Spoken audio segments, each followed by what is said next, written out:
Когато изпитвате гняв, радост или любов, знаете ли какво точно ви отвежда в царството на емоциите? Днес ще разкрием тайните на астралното тяло, невидимата сила, която превръща живота ви в пъстра палитра от чувства. Готови ли сте да погледнете в неговия таинствен свят? Според Рудолф Щайнер, астралното тяло е носителят на всички наши емоции, желания и съзнателни преживявания. Докато етерното тяло поддържа живота, астралното е органът на душата, то ни прави чувстващи, творчески и динамични същества.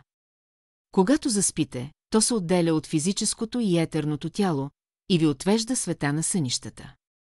Именно за това сънуваме, астралното тяло продължава да пътува в духовните пластове. При смъртта то напуска заедно с азът, носейки със себе си всички преживявания от този живот. Защото според антропософията, астралното тяло е книгата на душата, където се записват нашите радости и страдания. Ясновидците го описват като вибрираща, цветна мъгла, чието оттенъци се променят с емоциите ни. Гневът го очертава в червено, спокойствието – в синьо, а любовта го прави златно. Смятате ли, че можете да усетите своето астрално тяло? В коментарите може да кажете, какви емоции ви надделяват днес.